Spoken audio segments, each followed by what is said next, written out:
Sim, as doenças cardiovasculares são as que mais matam no Brasil e no mundo. No mundo ainda é primeiro? Ainda é primeiro. Então não só no Brasil. Não só no Brasil. Teve um período, né, de Covid, que o Covid ultrapassou as doenças cardiovasculares. Hoje em dia voltou, realmente, a estatística de ser a doença que mais mata. Mas por que seria isso, assim? O que seria essa causa, assim? É verdade.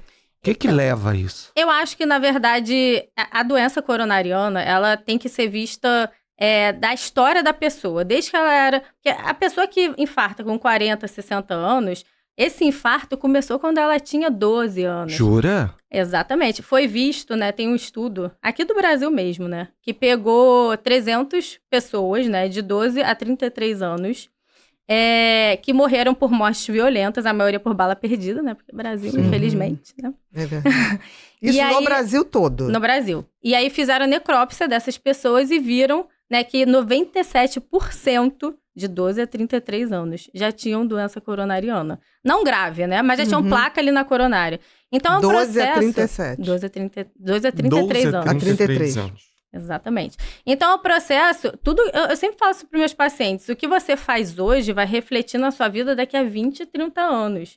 E é isso, eu acho que os hábitos de vida, né, do brasileiro e no mundo, né, na infância, a gente ainda não se preocupa muito com, né, com atividade física, com o que a criança vai comer, com as mudanças de estilo de vida. Você deixa para se preocupar com isso quando você já é adulto, quando aquilo ali já deve estar... Aquela sua doença coronariana já está ali incipiente, já existe, né? Então, e também tem muita pessoa que não vai, né, no hospital, não faz as visitas de rotina, né? Hipertensão, por exemplo, é uma doença, um grande fator de risco para a doença coronariana.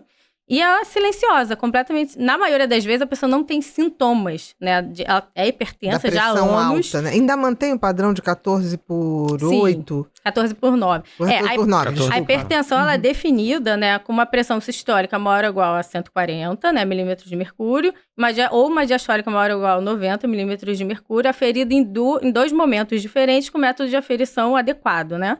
E, se possível, sempre confirmar com aquele exame, né? Que a gente ama pedir, que o paciente odeia, que é o mapa. É aquele que fica ferindo a cada 15 minutos. 24 horas. 24 horas, que ninguém dorme. Exatamente. Odeiam, eu tentei burlar, mas ela o cardiologista já pede assim, oi, desculpa, eu tô te pedindo esse exame, mas é muito importante, faz, por favor. A gente sempre implora o paciente fazer. Mas eu vou te dizer, eu tinha paciente que o cardiologista pedia e eles não queriam. Aí eu falava assim, mas vem cá, por quê? Vamos lá, não dói, é chato, mas é 24 horas. Não, doutora, que eu soube que o cardiologista, quando vai ver, ele sabe se eu transei, ele sabe se eu fiz cocô, ele sabe... Eu falei, como assim? Ele falou assim, não, porque a minha mulher foi levar pro cardiologista e falou assim, a senhora teve relação sexual ontem entre 2 da manhã e não sei o que lá. Aí a mulher chegou em casa rindo. Amor, você não sabe, o cardiologista sabe até a hora que a gente transou, a hora que a gente comeu, que fez cocô.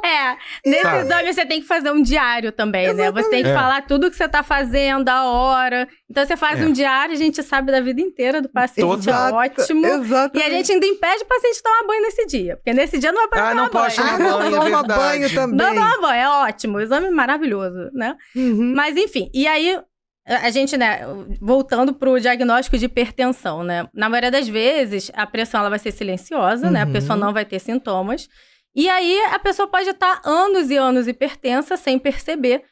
A hipertensão vai gerando lesão ali na microvasculatura, né, de órgãos muito importantes, como o coração, cérebro, rim, enfim, membros inferiores. E muitas vezes a pessoa abre já o sintoma, né, abre o diagnóstico de hipertensão já com infarto, já com AVC, que realmente ela não sentia nada, tá? Principalmente aquela que é assintomática. Por exemplo, Sim. tinha muito coisa de... Tem pessoas que falam assim, não, eu não tenho pressão alta porque eu não sinto dor de cabeça. Exatamente. Né? E aí não fica anos hipertensa. Exatamente. E ela já vai abrir com lesão de órgão-alvo, já vai abrir o diagnóstico de hipertensão tendo infarto. Porque a lesão de órgão-alvo, né, a lesão ali no vaso, né, do coração, vai dar doença coronariana, vai dar insuficiência cardíaca. A lesão ali no cérebro vai dar o quê? AVC hemorrágico, AVC isquêmico, demência. A lesão no rim, insuficiência renal aguda, que pode cronificar e levar até diálise. Então, às vezes, a pessoa ela já vai abrir o diagnóstico de hipertensão já tendo uma dessas lesões, porque ela vai ficar anos hipertensa sem sentir nada.